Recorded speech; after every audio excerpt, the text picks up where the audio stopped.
Dice la palabra de Dios en Primera de Pedro, capítulo 5, versículo 1 en adelante: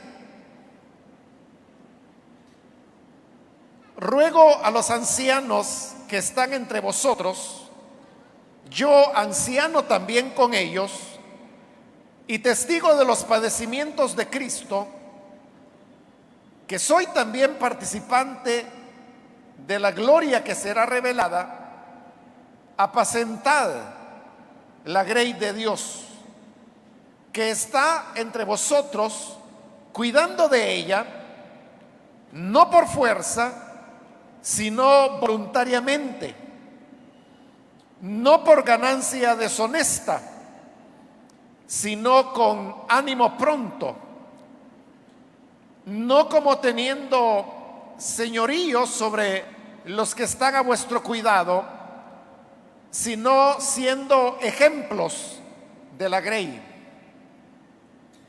Y cuando aparezca el príncipe de los pastores, vosotros recibiréis la corona incorruptible de gloria.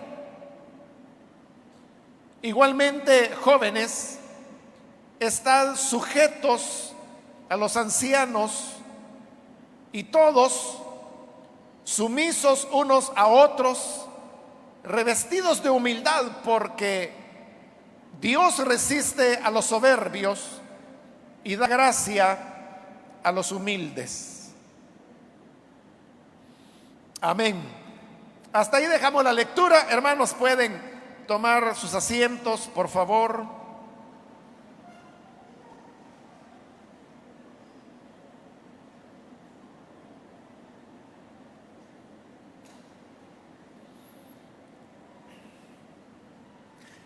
Hermanos, como habrán notado en la lectura, nos encontramos ya en el capítulo final de esta primera carta, lo cual significa que lo que vamos a encontrar en este capítulo son ya las palabras de cierre y de despedida. Y habiendo dedicado una buena parte de la carta, como lo vimos, a dar recomendaciones sobre cómo los cristianos debemos llevar nuestra vida en razón de los privilegios que el Señor nos ha dado, hoy Él va a hacer un llamado que va más que todo ya no dirigida a las personas o a la vida de las personas, sino que más bien ya como iglesia, como comunidad cristiana. Y estas recomendaciones comienzan, como usted puede verlo, en el versículo 1 de este capítulo 5, dirigiéndose a los ancianos. Los ancianos a los cuales está haciendo referencia la carta son ancianos de rol, no son ancianos de edad. Esto de los ancianos, hermano, es algo que venía desde la época del Antiguo Testamento en Israel. Pues recuerde que cuando Israel nació como nación y salió de Egipto en el Éxodo, Moisés era el que se encargaba de todas las necesidades de las personas, hasta que en una ocasión el Señor le dijo que debería escoger a 70 ancianos.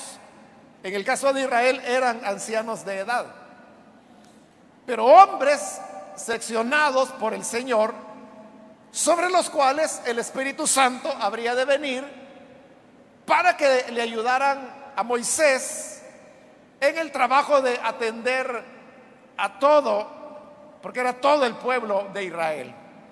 El Espíritu Santo vino sobre ellos, y es así como surgió la idea o el concepto de los ancianos. Cuando Israel entró a la tierra prometida, vino el periodo de los jueces, y los ancianos eran los que tenían ciertas facultades de gobierno en las ciudades en las regiones, eran los que estaban al lado de los jueces que Dios levantó. Y cuando llegó la monarquía, que aparece en los primeros reyes, de Saúl en adelante, ellos también comienzan a rodearse de ancianos que eran personas sabias y que les orientaban alrededor de lo que era mejor, las mejores decisiones en los diversos momentos que se estaban enfrentando. Así, hermanos, se hizo una tradición en Israel que los ancianos eran una figura de gobierno, de consejo, tenían una figura en cierta manera paternal, eran personas que tenían sabiduría, que dependían de Dios y que aconsejaban para poder tomar decisiones correctas. Cuando surge la iglesia cristiana, recuerde que la iglesia nació siendo israelita, todos los miembros de la iglesia eran hebreos inicialmente. Y por lo tanto, ellos, hermanos, continuaron las tradiciones del judaísmo, porque incluso en los primeros años del cristianismo, ellos no veían el cristianismo como algo diferente al judaísmo, sino que lo veían como otra expresión del judaísmo, y por lo tanto siguieron con todas las tradiciones. Una de ellas era el hecho de nombrar ancianos, solo que en esta ocasión ya no eran ancianos para la nación o para una ciudad o para una región, sino que eran ancianos de las congregaciones. De manera que cuando ya la iglesia comienza a organizarse para poder tener una manera de funcionar, se arma lo que algunos llaman el gobierno de la iglesia. Y en el gobierno, los ancianos son los que tienen el lugar preponderante. Por eso es que en cartas como por ejemplo la de Tito, ahí encontramos una recomendación cuando a Tito se le dice que él fue dejado en la isla de Creta con una misión específica. Y la misión era que él debería nombrar ancianos sobre las congregaciones. Eran las iglesias que habían nacido a partir de la obra misionera, pero que como ya eran iglesias, comunidades establecidas, ya se necesitaba poner una estructura de gobierno. Entonces lo primero que se hacía era nombrar a los ancianos, y estos eran los que desarrollaban la tarea de instruir a la iglesia, de aconsejarla. Como vamos a leerlo acá, aquí va a decir quiénes son los ancianos, qué es lo que hacen, cómo deben hacerlo y cuál es la recompensa que van a recibir si lo hacen bien. De manera que no me adelanto en eso, pero los ancianos eran los claves en esto. Los ancianos, en la medida que crecían las necesidades dentro de la congregación, nombraban ayudantes, nombraban siervos, o sea, personas que sirvieran. Y esto de servidor en griego se dice diácono, y en femenino es diaconisa. Son palabras griegas que significan servidor y servidora. Entonces los ancianos comienzan a nombrar diáconos y diaconisas que les ayuden a atender tareas que inicialmente, cuando las iglesias eran pequeñas, eran los ancianos quienes las hacían, pero que al multiplicarse ya ellos no podían atender a todo eso, como lo vemos allá en Hechos capítulo 6. O sea, sí podían hacerlo, pero descuidando las que eran las responsabilidades más importantes de ellos. Entonces preferían delegar las cuestiones que eran necesarias hacer dentro de la iglesia pero que se necesitaban muchas personas, muchas manos para atenderlas, y entonces lo delegaban para los ancianos poder estar enfocados en los asuntos, digamos, estratégicos de la congregación. Cuando se escriben las cartas pastorales, donde tenemos primera y segunda de Timoteo, allí hay un elemento importante, porque en estas cartas hay una recomendación que dice que los ancianos de las iglesias deben ser honrados, pero hace una diferencia entre los ancianos que administran y los que enseñan. Entonces dice que los que enseñan tienen que ser considerados como dignos de doble honor. Es decir, todos eran ancianos los que estaban al frente, pero había algunos de estos ancianos que, como lo dicen las cartas pastorales, se dedicaban a administrar, pero habían otros que se dedicaban a la enseñanza, es decir, a la predicación. Estos que se dedicaban a la predicación es lo que las cartas dicen que deberían ser tenidos como merecedores de doble honor. Estos ancianos que se especializan en el tema de la predicación son los que nosotros reconocemos con el nombre de pastores. Pero realmente, hermanos, uno puede llamar al pastor y a los ancianos de la iglesia pastores, a todos, porque es válido bíblicamente. Pero lo inverso también es bíblico. Es lo que estamos viendo acá. Y es de que Pedro a todos los llama ancianos, tanto al que administra como al que predica, al cual nosotros llamamos pastor. A todos los está llamando ancianos. Entonces uno puede hablar de los dirigentes de una iglesia llamándoles pastores, ancianos, que es lo que está haciendo la carta aquí, o también se les puede llamar presbíteros, que es una palabra griega que significa anciano precisamente. Hay otras denominaciones donde ya utilizan otros términos que también son derivados del griego, como por ejemplo el hecho de ser supervisores. Pero no estoy hablando de supervisores de células, ¿verdad?, sino que estoy hablando de los pastores. Pero estoy diciendo que en otras denominaciones pueden recibir el nombre de supervisores o incluso el título de obispos, porque la palabra obispo, eso es lo que significa, es un sobreveedor, es decir, es un supervisor. Por eso le decía, estos términos o títulos se originan del sentido que las palabras griegas tienen. Entonces, cuando aquí, hermanos, se está hablando sobre los ancianos, entendamos entonces que se está refiriendo tanto a lo que nosotros conocemos propiamente como ancianos, y donde están incluidos los pastores también. Entonces les dice en el versículo 1: ruego a los ancianos que están entre vosotros, yo anciano también con ellos. Entonces, como el autor al cual se le adjudica la carta es Pedro, entonces es como que Pedro estuviera diciendo: yo anciano juntamente con ustedes. Pero eso, hermanos, que estaría diciendo Pedro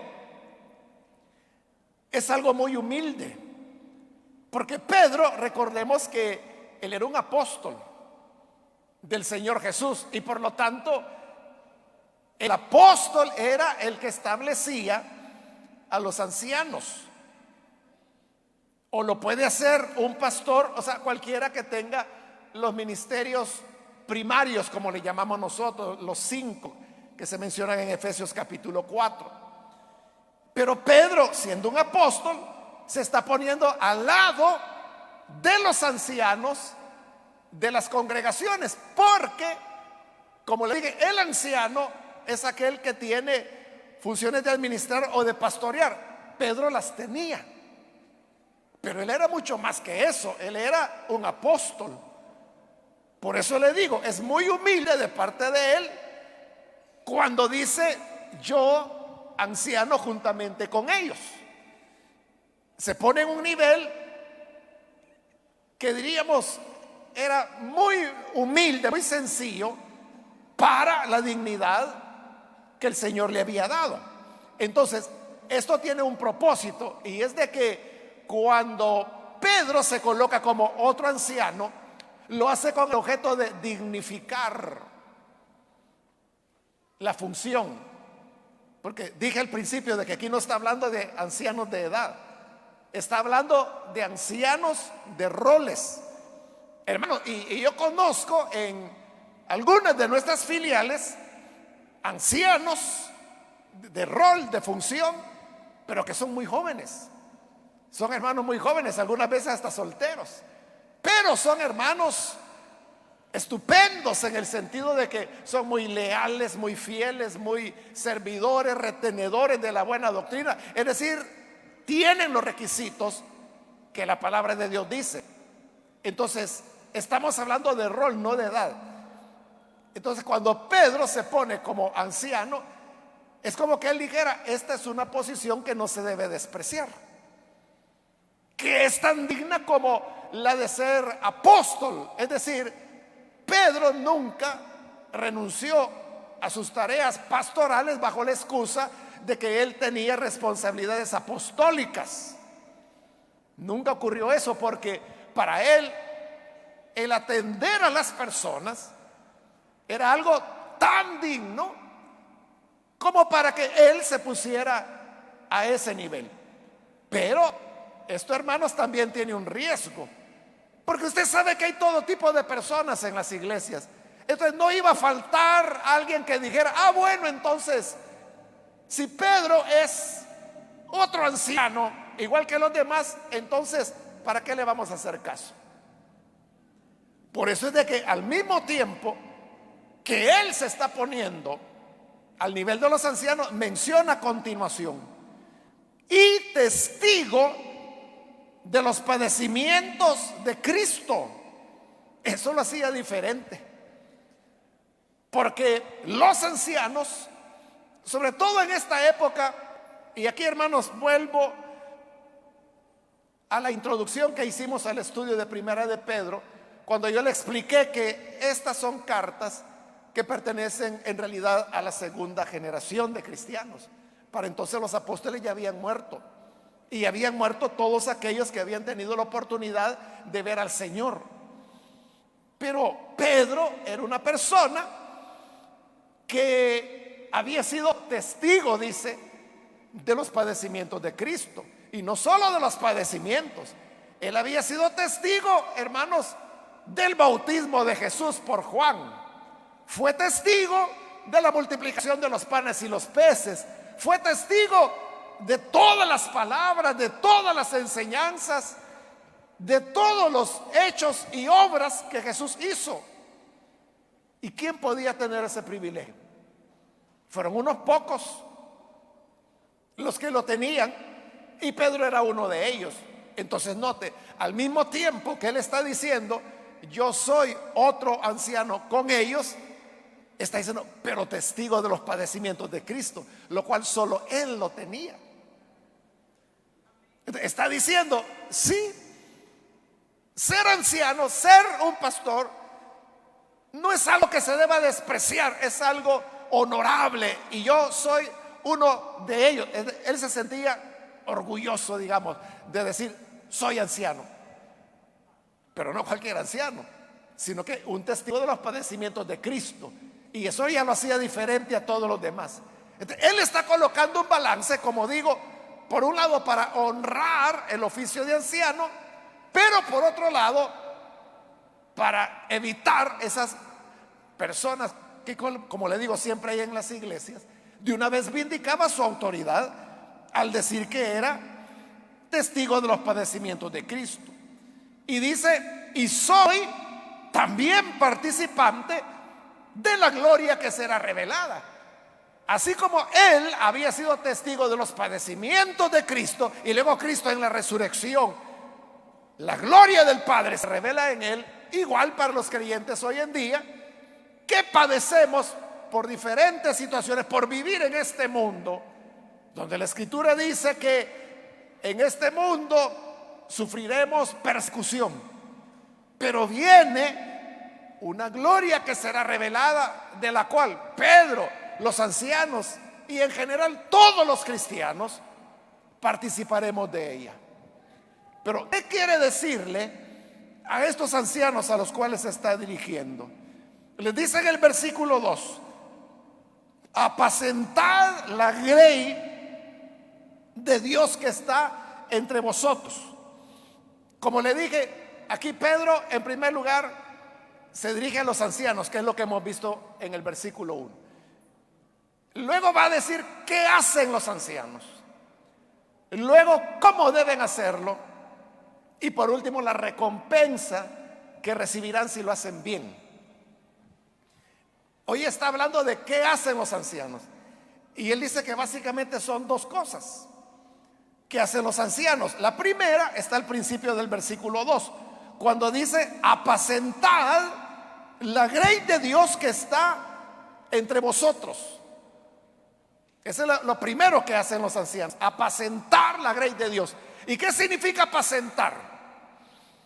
Apacentar significa darle pasto.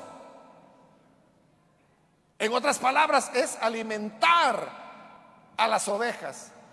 Obviamente que él, cuando habla de la grey, que sería un rebaño, él lo está haciendo en un sentido simbólico, porque se está refiriendo a personas.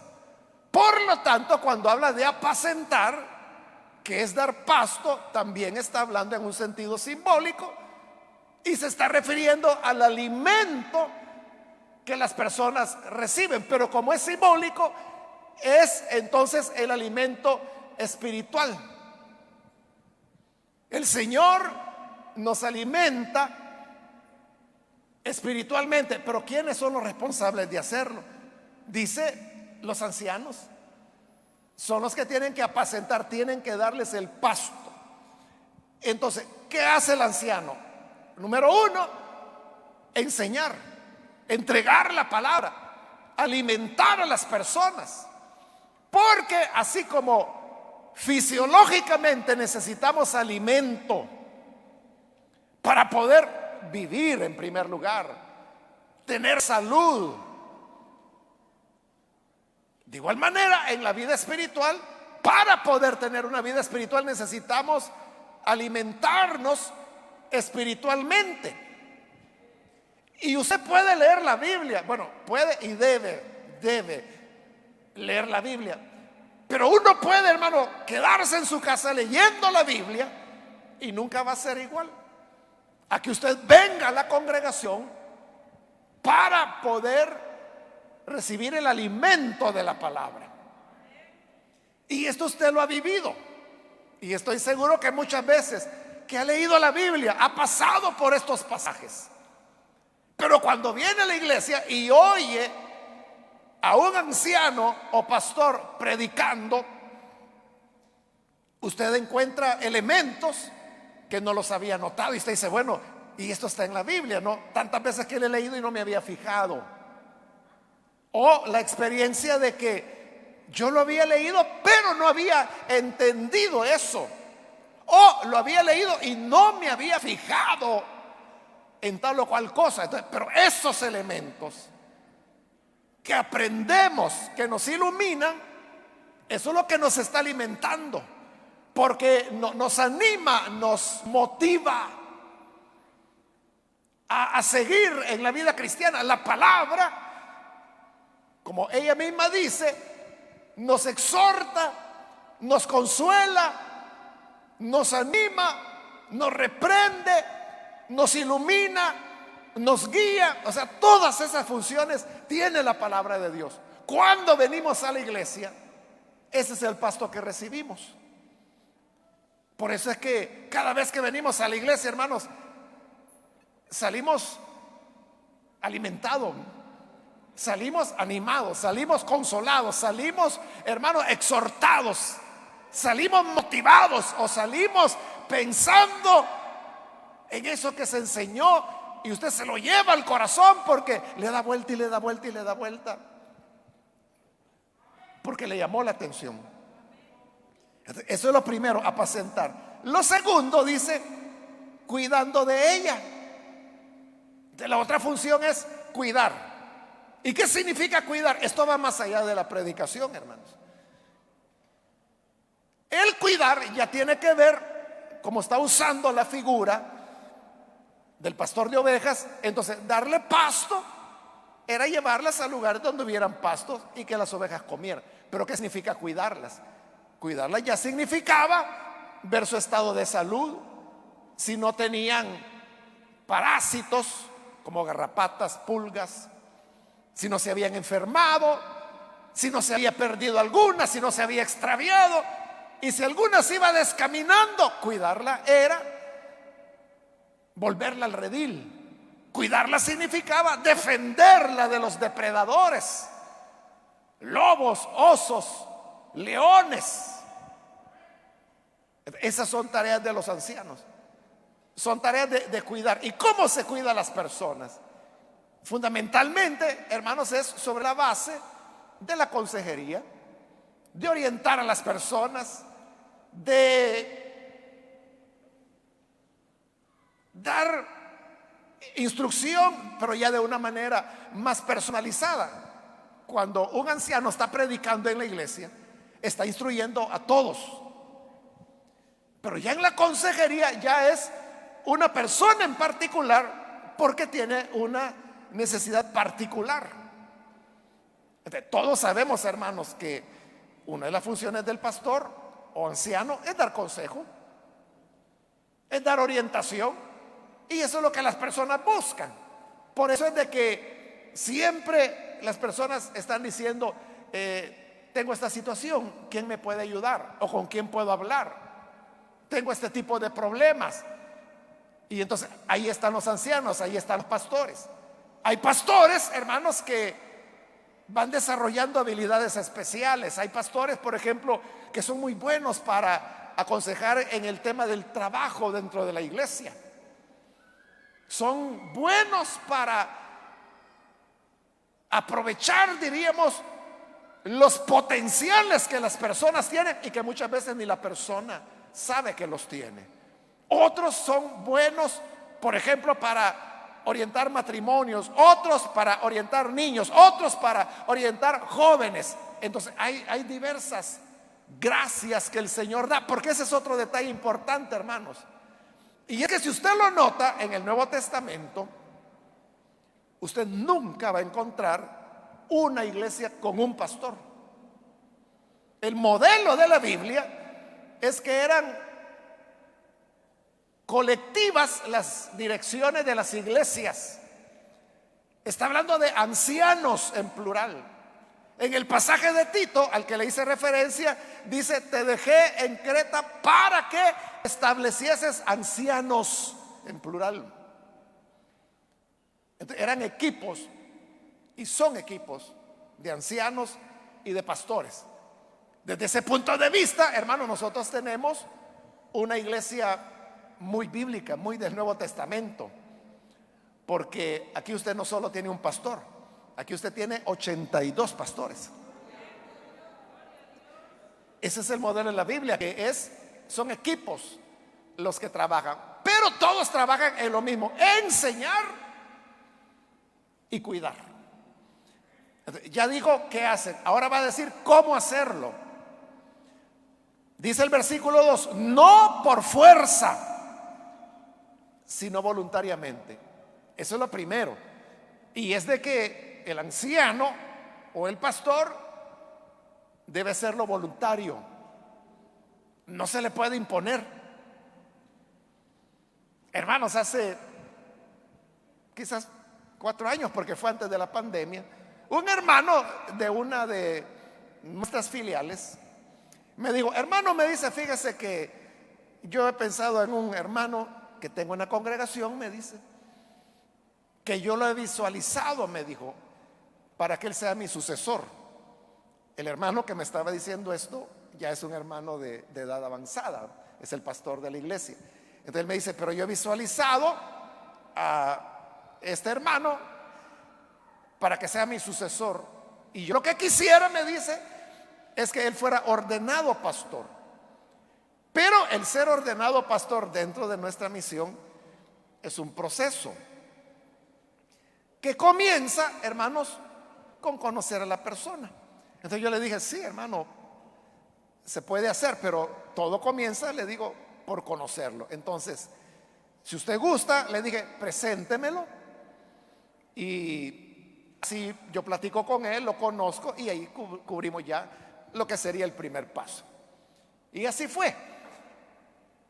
Como esto ya fue hace varios años, hermano, no recuerdo por qué razón el hermano, el pastor que recomendaba a este otro hermano, él no pudo llegar, solo llegó el hermano.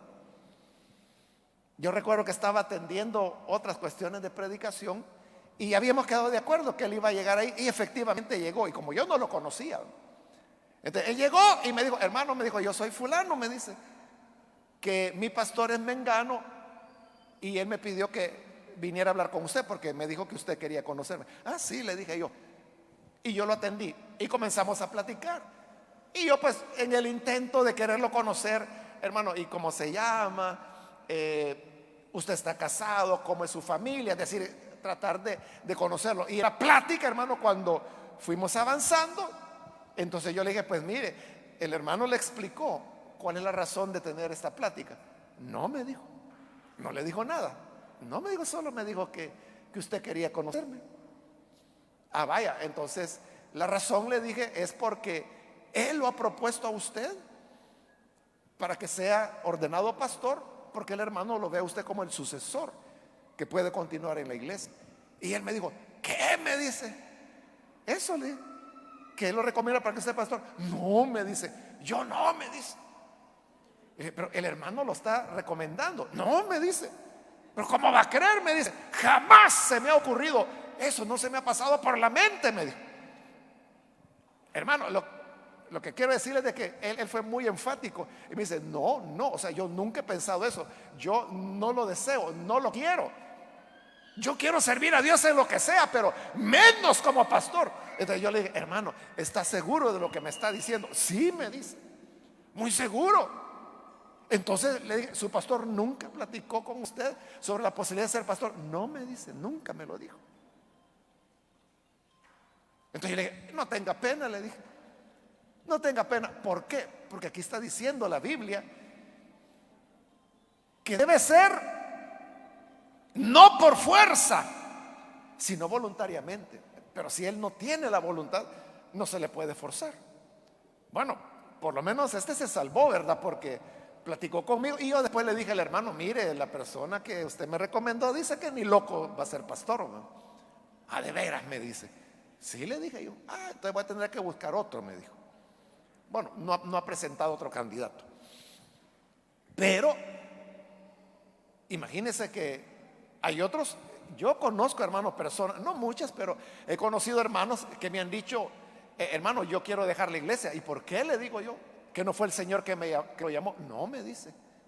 Y a veces la historia, lo que pasa es que yo era muy cercano al pastor y sucede que el pastor se murió. Entonces me pusieron a mí. ¿Y por qué aceptó? Ah, porque no había nadie quien lo hiciera.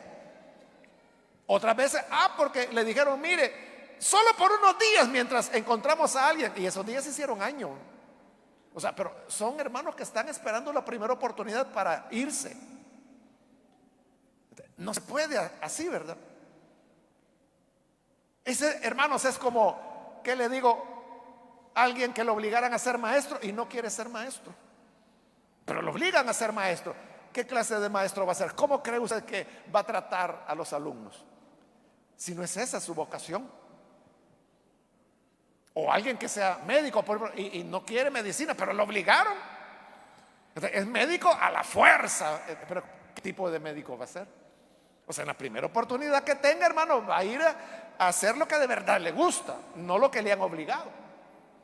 Entonces, el ministerio, hermano, no debe ser impuesto no por fuerza, dice, sino voluntariamente. Otra recomendación, no por ganancia deshonesta, sino con ánimo pronto. El interés no tiene que ser económico, no debe ser así. Como existe, hermanos, la idea, y muchas personas la tienen, ¿verdad?, de que el que es pastor hace pisto, hace dinero. Y a lo mejor ha de haber casos así, pero no es la norma. O sea, normalmente es lo inverso.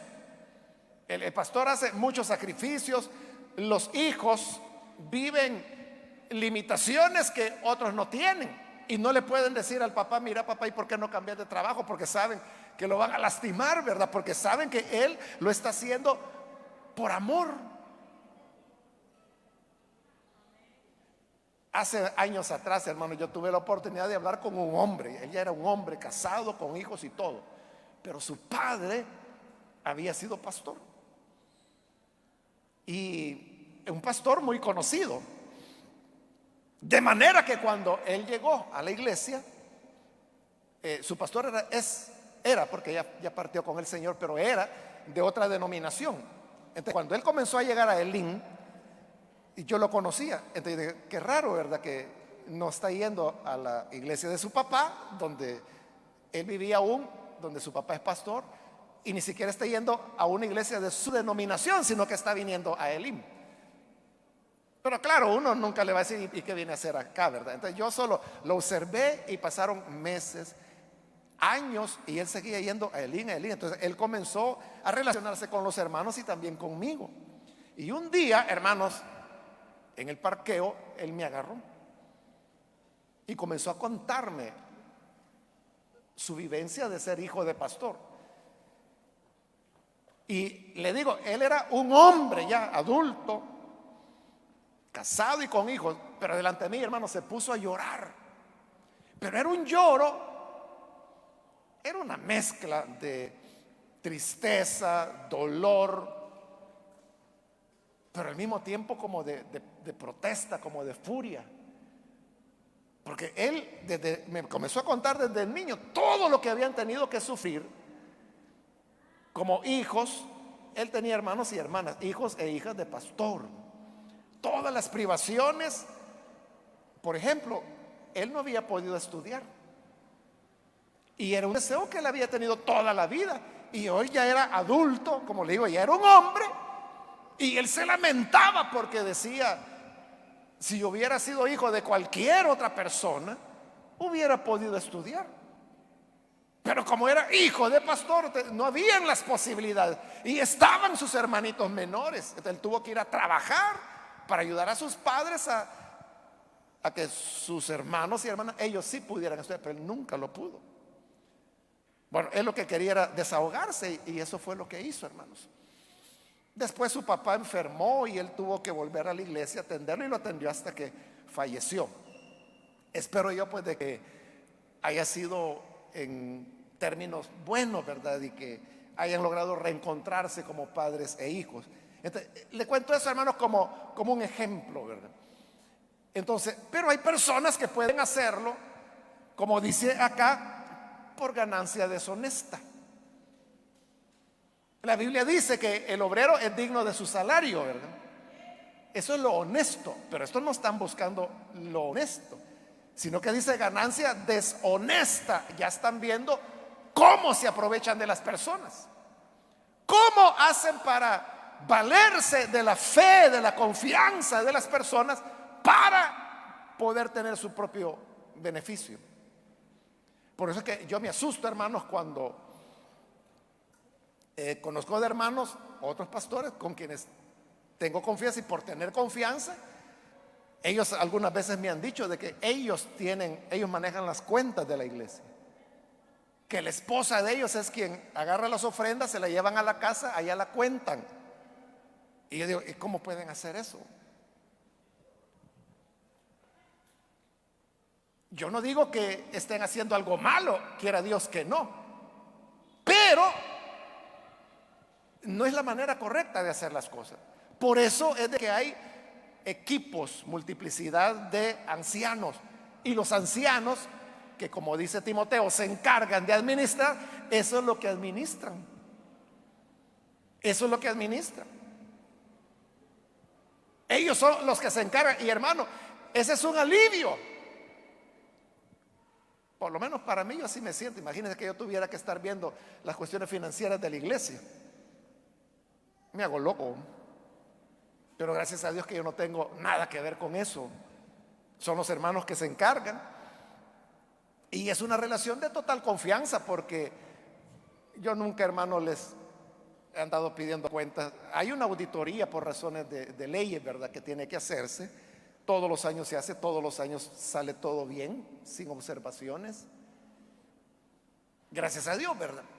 Pero son ellos que se encargan de manejar todo. Entonces, ahí la clave de que el anciano debe hacerlo, dice, con ánimo pronto, es decir, con disposición, no buscando intereses egoístas.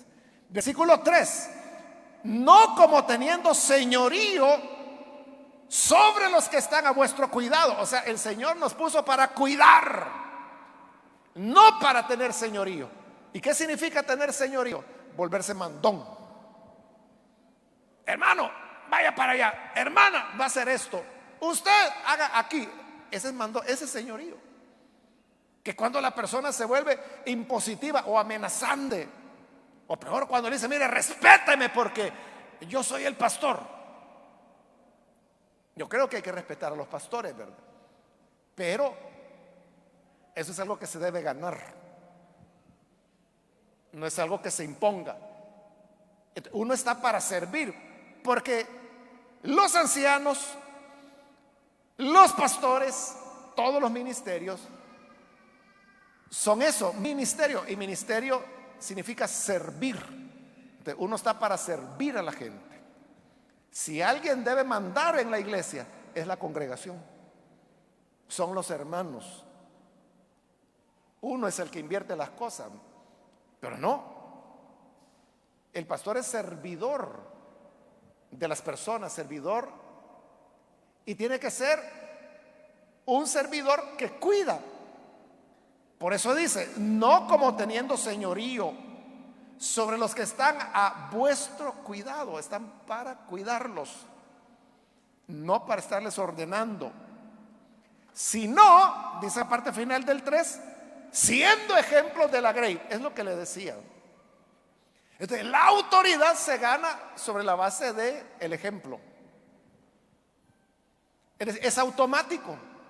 Cuando la congregación observa, sabe que determinado anciano o pastor es un hombre de Dios, es un hombre espiritual, lo respeta, porque todos respetamos a los que son hombres de Dios. Pero si alguien hace lo contrario, como volverse mandón, que sería un ejemplo, lo que desarrolla es rechazo. Entonces la gente dice, no, ¿y él quién es? Que vaya a mandar a su casa, dice. A mí no me tiene que andar diciendo nada. Pero cuando se trata de un hombre de Dios, entonces la gente dice, lo que usted diga, porque con su conducta ganaron el respeto. Y luego en el versículo 4, hermano, está la recompensa de si las cosas se hacen bien, ¿verdad? Dice, y cuando aparezca el príncipe de los pastores. Entonces note, primero usó la palabra ancianos, hoy está usando la palabra pastores, ¿verdad? Por eso le decía, es lo mismo. Cuando aparezca el príncipe de los pastores, vosotros recibiréis la corona incorruptible de gloria.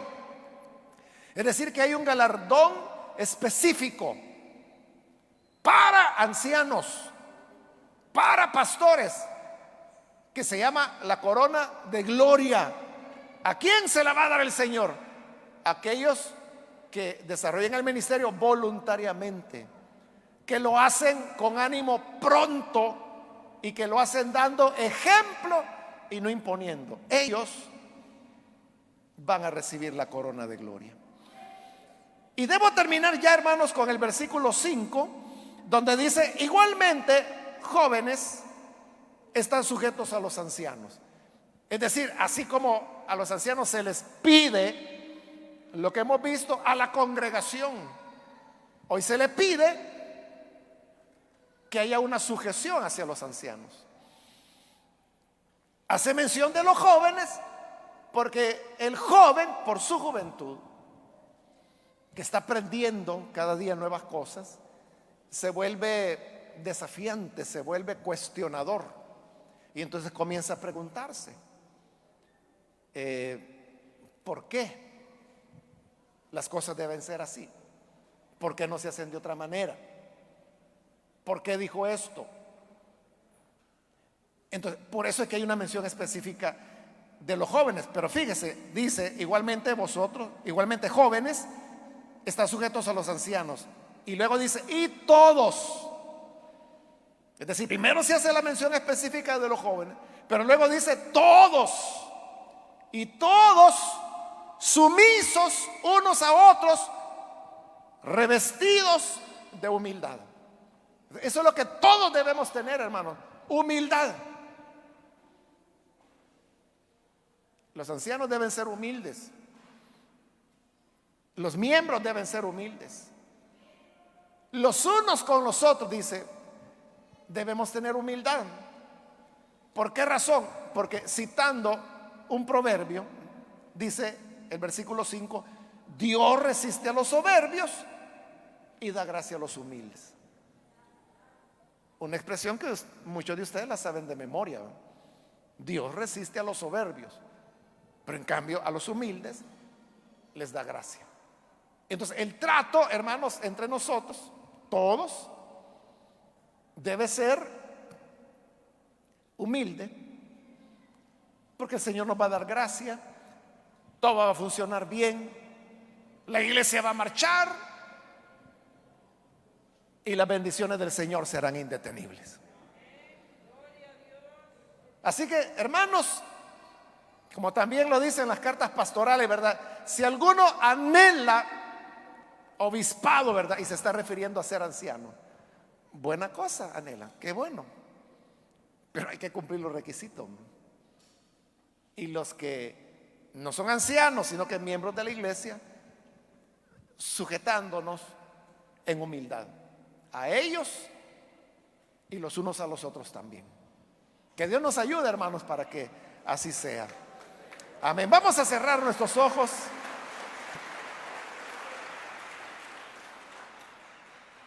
Y vamos a orar al Señor, pero antes de hacerlo, yo quiero invitar,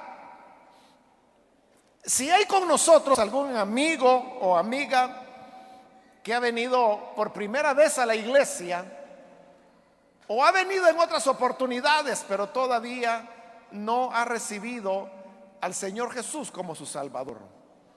Si este es su caso, yo quiero animarle para que no deje pasar el día de hoy y pueda recibir al Señor Jesús como su Salvador. Si necesita hacerlo, ahí en el lugar donde usted se encuentra, yo le invito para que se ponga en pie y así vamos a orar por usted. Algún amigo o amiga que necesita recibir al Señor Jesús, póngase en pie en el lugar donde se encuentra, porque lo que queremos es orar por usted. Por eso le pido ponerse en pie, para saber si hay alguien y poder orar por usted. ¿Hay alguien que lo hace? Póngase en pie. Hoy es el momento para hacerlo.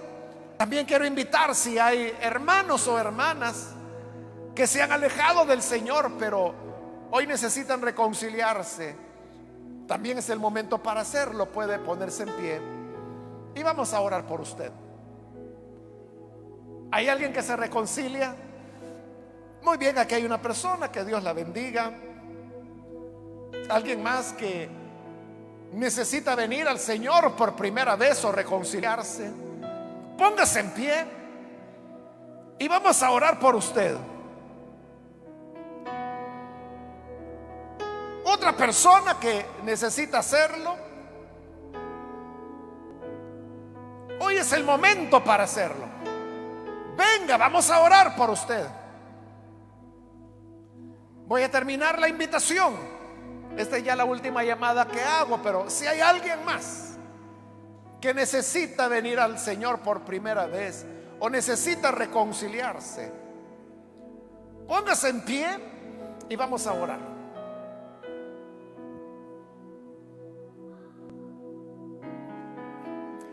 A usted que nos ve por televisión también le invito para que se una con esta persona y juntos oremos para que reciba al Señor Jesús. Señor, gracias te damos por tu palabra, porque tú, Señor, eres conocedor de nuestras necesidades, y por eso es que tu palabra viene a tiempo para guiarnos, iluminarnos, enseñarnos. Gracias te damos por la persona que aquí en este lugar está entregándose a ti. También te pedimos por aquellos que a través de la televisión, de la radio o del internet hoy, Señor, están abriendo su corazón para recibirte a ti, para tener la vida, para poder ser transformados. Ayúdanos para que lo que hoy hemos escuchado podamos llevarlo a la práctica, para que los ancianos o los que aspiran a hacerlo conozcamos, Señor, qué esperas de nosotros, qué quieres que hagamos y cómo quieres que lo realicemos. Y ayúdanos a todos a cultivar la humildad, reconociendo que tú resistes a todo el que es soberbio, pero al humilde lo bendices y le das tu gracia. Por Jesús nuestro Señor te pedimos estas cosas. Amén y amén.